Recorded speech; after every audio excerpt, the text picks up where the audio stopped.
There is a repeating historical kill switch that has wiped out 3 global titans over the last 500 years. And as we stand here in 2025, the United States is walking that exact same path step for terrifying step. It feels like we are reading off the same teleprompter that led to total ruin every single time before. Back in 1590, the Spanish Empire held the title of Earth's wealthiest power. They sat on 50% of the planet's precious metals, and their armies were unmatched in Europe. Their money was good anywhere on the map, but within 80 years, bankrupt.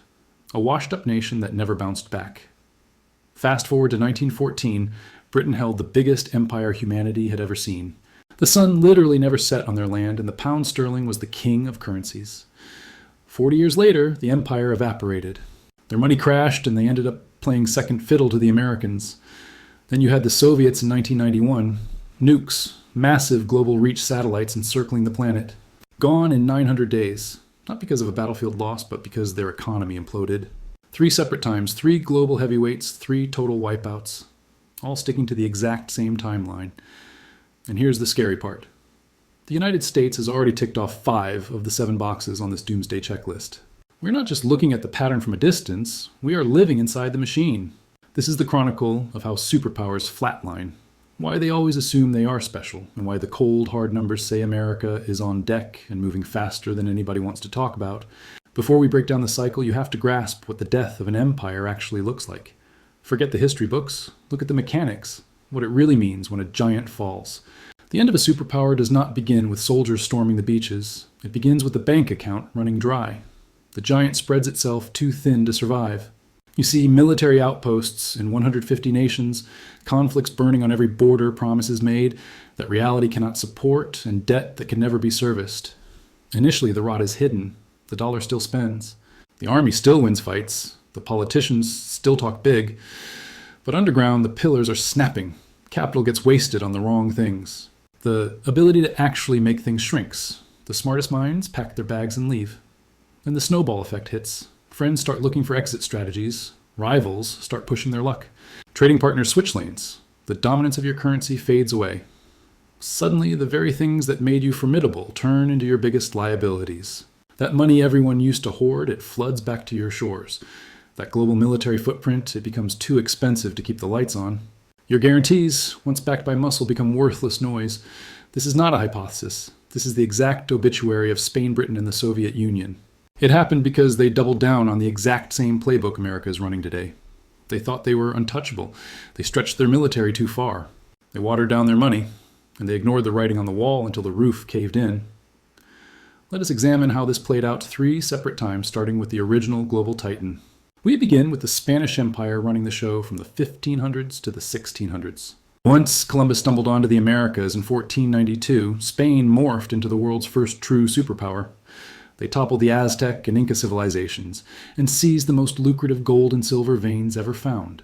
By 1550, Spanish galleons were hauling 200 tons of silver back home every single year. By 1600, that number hit 400 tons. Spain held the keys to Europe's vault. The Spanish real was the dollar of its day. Everybody craved their silver. And this is where the trouble starts. When a nation controls the global money supply, they start believing they are gods. King Philip II, reigning from 1556 to 1598, had deeper pockets than any king before him, and he blew it all on imperial expansion. Stage 1 is military overreach. Spain was picking fights on every corner of the map simultaneously. They were scrapping with the Ottomans in the Mediterranean, battling France and Italy, trying to crush Protestant uprisings in the Netherlands, taking on the English Navy, and managing conflicts in the Philippines and the Americas. By 1580, Spain had boots on the ground on 4 different continents. The price tag was astronomical. 50% of the national income went straight into the war machine, and it still wasn't enough to cover the tab. Stage 2 is destroying the currency. The crown could not cover its expenses through taxes, so they pulled the classic move of a dying empire. They diluted the money. They began melting copper into the silver coinage. A coin meant to be pure precious metal became 50% copper, then 75%. The face value did not change, but the purchasing power crashed. By 1600, Spanish silver coins were basically base metal. Traders refused to take them at face value, and inflation skyrocketed. Stage 3 is the debt spiral. Spain was constantly hitting up Italian and German bankers for loans. By 1557, less than 2 decades into Philip's rule, Spain declared bankruptcy. They stiffed their creditors, reorganized the debt, and immediately went back to borrowing. They went bust again in 1560, again in 1575, and a fourth time in 1596. That is 4 defaults in 40 years. Every time they swore they would fix things, every time they went right back to the addiction of spending. Stage 4 is the death of productivity. This is the part most people miss about the Spanish crash. They possessed all the gold and silver imaginable, and it was their undoing. Because when your wallet is bottomless, you forget how to work. Why farm when you can import? Why build a fleet when you can purchase one? Why invent when you can just consume the Spanish elites, viewed manual labor as beneath them? Consequently, their factories rusted and their farms dried up. All that incredible wealth just passed right through their hands to buy goods from rivals. The treasure arriving from the New World went immediately out the back door to pay for French wine, Italian textiles, and Dutch merchandise. Spain became a funnel. The money flowed through them, but stuck to everyone else. By 1600, Spain made almost nothing. They were 100% reliant on imports, and the silver needed to buy them. So when the mines started running dry and production dipped, the whole house of cards came down. Stage 5 is societal rot. As the economy tanked, crime rates soared. The streets of Madrid were packed with panhandlers. The people who actually knew how to do things, the builders, the creators, the innovators, fled to France. England and the Netherlands, the nations that were actually making things. Spain was left with nothing but paper pushers, infantrymen, and clergy. No one was generating value. Everyone was just eating it. By 1640, Portugal broke away. By 1650, they lost the Netherlands, their cash cow. By 1700, the Spanish Empire was a hollow carcass. Big on the map, but financially deceased. They went from the undisputed master of the world to a second-string player in less than a century, and they never got their crown back. Modern Spain is a lovely regional player in Europe, cultured, pleasant, great food, but let's face it, they are geopolitically invisible. The great-grandchildren of the conquistadors are now essentially running a giant tourist resort. That is the face of a dead empire. Now let's fast forward 300 years. Enter Great Britain at the turn of the 20th century, the empire where the sun literally never went down. At their absolute peak, they owned 25% of the earth and ruled 400 million people. The pound sterling was the king of cash. Every massive trade deal was signed in pounds. Every central bank hoarded British debt. London was the undisputed heartbeat of global finance. And just like the Spanish 3 centuries prior, they thought the party would last forever. But the cracks were already there. Welcome to Stage 1 military overreach. By the year 1900, the British military was stretched thin across the globe. India, Africa, the Middle East, China, the Pacific, the Caribbean, you name it. They were defending turf on 6 different continents. The price tag was astronomical. When World War I kicked off in 1914, London faced a brutal choice. Sit on the sidelines and watch Europe burn, or jump in and bankrupt the treasury to secure a win. They chose war. The bill. Over $40 billion. That is roughly $1 trillion in today's money. They borrowed from everybody, but mostly from Uncle Sam. By 1918, Britain owed America billions. The world's banker had become a beggar, but hey, they won the war. They kept the map painted red. They thought they could patch it all up, but they were dead wrong. Stage 2, currency rot. The pound was supposed to be as good as gold, but the war machine had sucked the vaults dry. They shipped nearly all their bullion to America just to pay for bullets, food, and gear. By 1920, British gold reserves were half of what they were in 1914. Yet they tried to act tough. In 1925, they pegged the pound back to gold at the old pre-war price. Huge mistake. The currency was artificially expensive, which meant British exports were suddenly too pricey for anyone to buy. Factories shut down, unemployment skyrocketed, and the central bank had to jack up interest rates to defend the dollar, crushing the local economy. By 1931, the dam finally broke. Britain ditched the gold standard. The pound crashed, losing 25% of its value overnight. Stage 3, the debt spiral. They never really shook off the costs of the First World War. Then came the sequel, World War II. Another $120 billion in expenses. Once again, they went hat in hand to Washington. By 1945, Britain owed the US and Canada $30 billion more than their entire national GDP. They won the fight, but the empire was financially dead. They couldn't protect it anymore. They couldn't pay for it. They couldn't hold it. Stage 4, the liquidation. In 1947, Britain lost India, the crown jewel that had paid the bills for 2 centuries. The next 20 years were just a long retreat. Africa, the Middle East, Southeast Asia, the Caribbean, all gone. By 1970, the British Empire was something you only read about in history class. Stage 5, the currency collapse. The pound just kept sliding. In 1941, pound bought $4.03. By 1950, $2.80. By 1972, $1.40.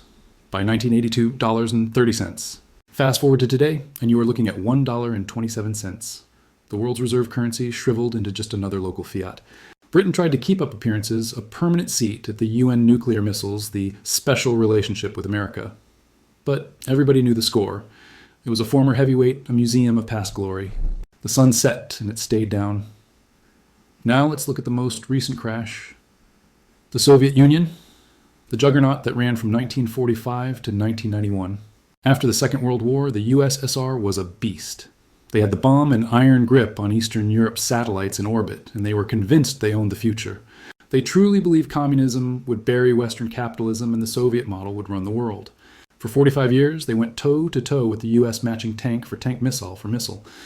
But while the armor was thick, the economy underneath was rotting away. Back to stage one, military overreach. The Soviets were burning 15 to 20% of their GDP on defense. That is triple what America was spending. They felt they had to match American tech reach and alliances.